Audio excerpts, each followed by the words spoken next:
It's a common misconception that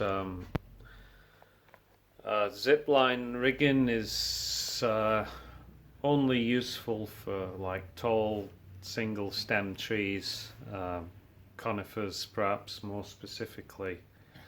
It's something that I hear getting thrown around a lot, not maliciously in any way. It's just that, I think people just assume, they watch videos online and it always seems to be some tall tree that's been zip-lined out. So the assumption is that, having the high rigging point is the big advantage and the factor that makes it so effective. Well, that's not exactly true. High rigging points can have advantages in some situations, but they also create steep line angles, which again, in some situations that's what you want, in others it's not what you want. So I'm going to set up a small demonstration first, and we'll just go through some of the principles of rigging a spreading tree as opposed to just a straight up one, and then I'm going to show you a video of one we did last week. The tree wasn't probably as spreading as I would have liked it to have been for the purpose of this video, but you'll get the idea, you'll understand the principle of what I'm doing. So watch the demo, because then everything you see me doing in the video will make sense, because obviously when you're making a video in a tree you're only looking in one direction, unless I turn my head, which I don't often. So watch the demo first, sit through it, and then the actual watching the video of the job itself will make a lot more sense. Okay, so some imagination is going to be needed here. This is the tree, these are the limbs, this is the bottom end of the tree, just a bit of root flare. This is our snowy landscape. It was either put this blanket down or clean up all the shit that's accumulated underneath, which is a bit of a distraction as the backdrop to the tree. So this makes it easier, a little bit easier. Okay, so there's going to be more limbs than this obviously on a tree, but just to keep it simple. So this is our logical rigging point that we're going to use. This is where we want to send the limbs, in this direction, down this way. So we have the ground worker, or the bottom anchor point, far out in this direction. Wide angle obviously gives you more travel, and it means less of an impact as well when the limbs actually come to the final resting place.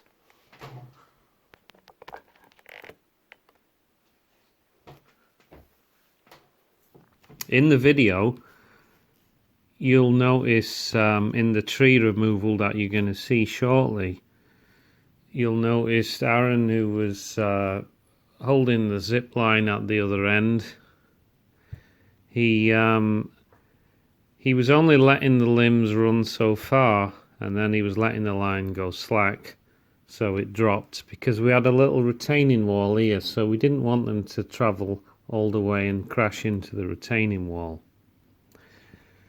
Now you'll notice too that we were sort of going kind of at an angle from where the chipper was. The reason we did that is because otherwise we were quite close to the shed, so it was best to kind of send them off slightly offset from the chipper rather than in line with the chipper. just to keep the limbs well clear of the shed which was underneath. We had a septic field here, which is why we didn't want to drop anything on that side. And as well as that, maple, you start dropping stuff, they shatter into a million bits, and it just makes the cleanup more time consuming and tedious, as well as having to carry the stuff all the way over. So it made sense to zipline it down to the chipper. As well as that, we've only got one ground worker, and it's already 1 PM in the afternoon when we actually started on this job.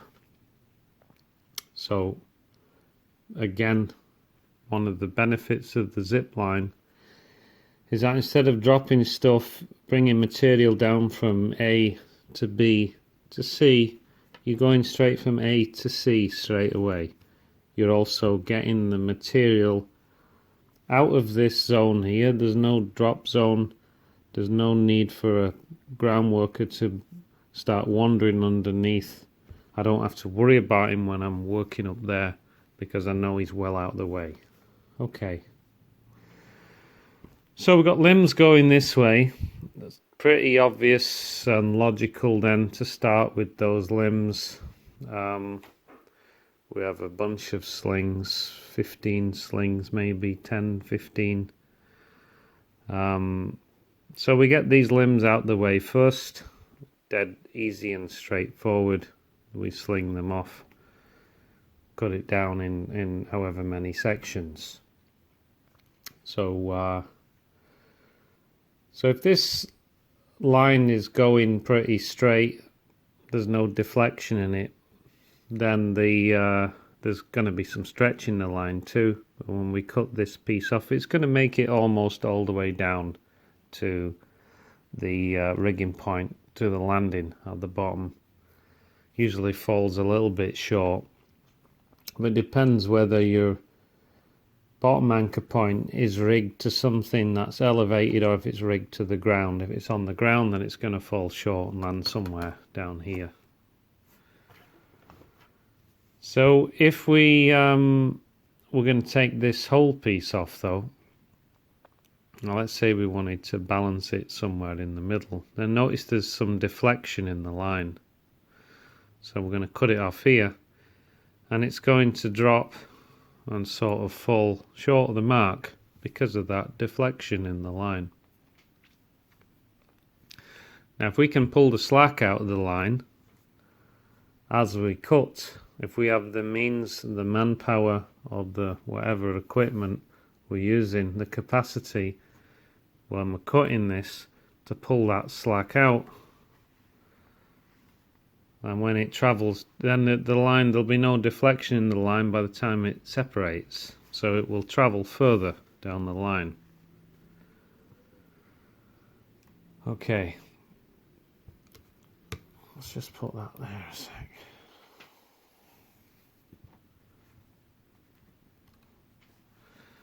So let's say we want to rig off this side piece. Notice now that there's quite a lot of deflection in the line.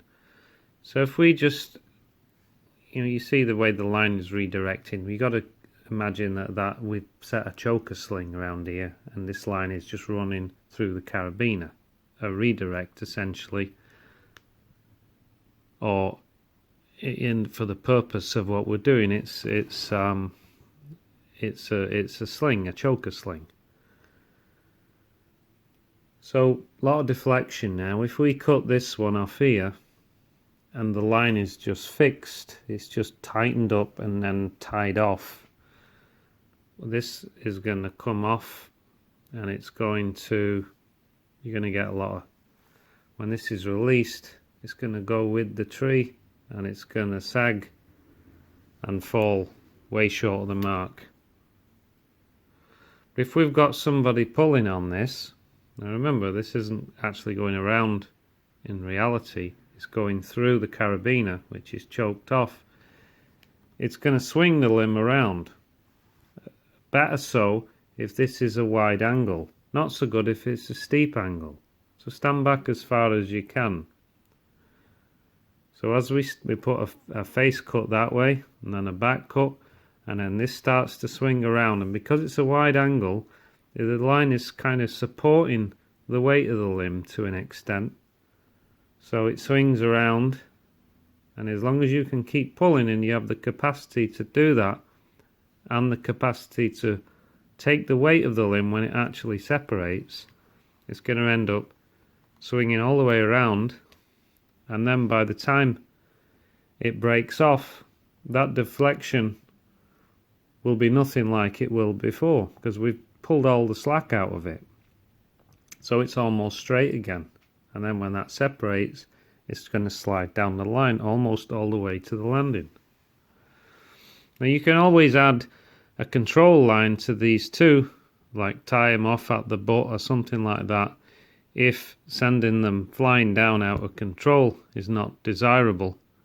So you can always add an extra line to tie off to the butt, so it'll just hang there, and then you can kind of let it off and it comes down in a more controlled manner.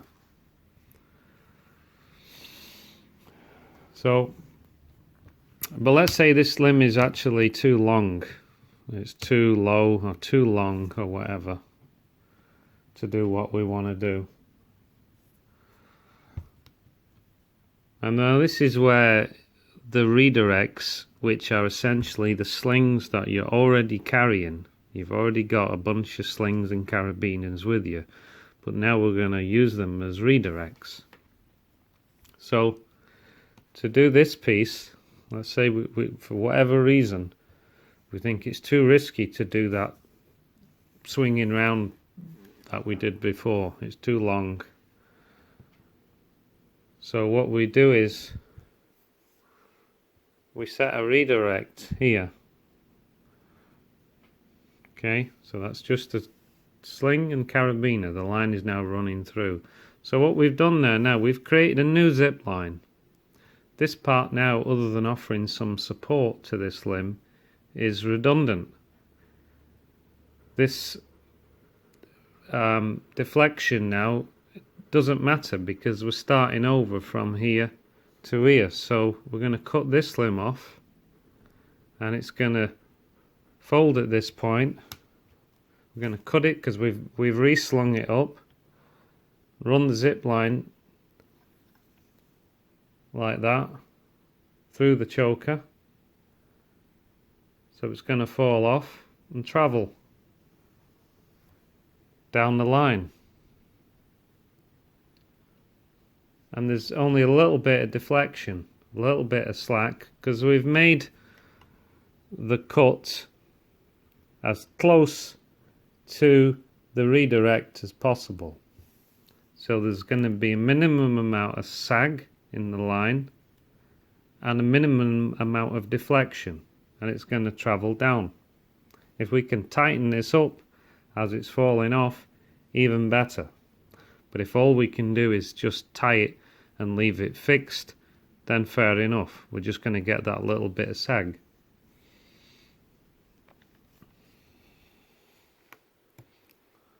And you can set that redirect further out if you need to. If you think that that still won't have the clearance, you can set it further out here, and then just cut a little bit off the end, which will hang there and swing back. Or what you can do, let's go do that again. That's where we're going to cut it off. Let's say we don't want it to hang vertically, so we set our first choker here that we run the zip line through again, and then we set a second one at the end which we run it through again. So then when we cut the limb off, it falls and it's supported at either end. There'll be a little bit more slack to pull out as it swings around, but essentially it's going to hang horizontal like that and then slide down horizontally, because you have all these choker slings at hand already, you know, so you can set them at redirects in any point of the tree on any limb. I mean, obviously you've got to work in a logical sequence. So, you know, if you wanted to take, you wouldn't start on the back side if there was kind of branches that were in your way on the front side. So, you know, that'd be no good, because it's just going to swing and catch on there. Same principle as conventional rigging. But the possibilities are endless, really, when you think about it. Much like SRT climbing, the principle of setting redirects around the tree. This is your climbing line, and you want to get out on this limb, so you set a redirect here, and then it's much more accessible and easier to get from here to here, you know, at this kind of line angle. And this support is better than having your tie-in point, you know, all the way back at the original one. Much less favourable line angle, much less support for you, and a much bigger swing if you fall. You know, so it's the same thing. Is all you're doing is you're setting redirects not for your own work positioning, but to reposition the zipline, where it can run without the deflection in the line. Another benefit as well is, and again borrowed from the SRT type principle of climbing, we talk about redirects. I mean, let's say this was your primary, let's say this was your preferred rigging point here. Let's just sort that out. Let's say this one. That's where you wanted to rig from because it was better positioned. Okay, but this was a bit of a suspect union low down. So what you can do is just run it through here, take a wrap or whatever, or set a redirect, and then guide it back to a different limb. So you've got the strength of both. You know, that's going off the point a little bit, but you get what I mean.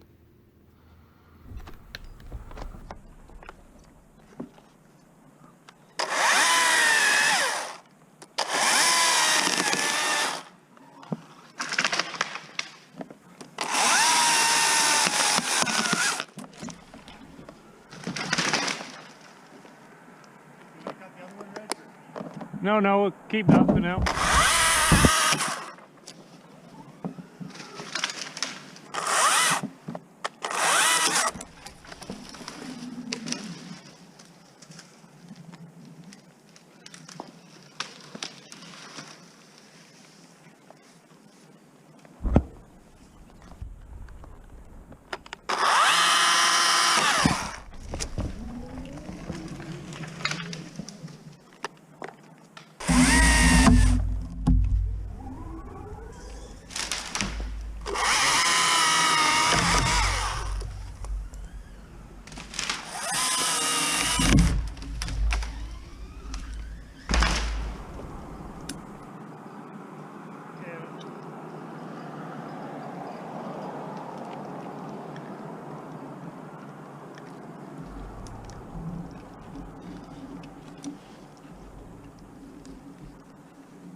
hopefully you were able to connect the dots, so to speak, by watching the demo and then watching the tree removal. It should have been obvious then why I was doing the tree a certain way, what the extra slings were for, and the redirects if you look closely. One thing I should mention about Zipline kits. I know August Hunneke has put together a Zipline kit. He's had it a few years now that he sells. I think it's 10 sling kit or 20 sling kit. Now August is a good seasoned tree man. He's seen lots of action, and he wouldn't have put this together if he didn't believe in it, if he didn't make it the best that he could make it for the money, not only in strength and durability but also being user friendly.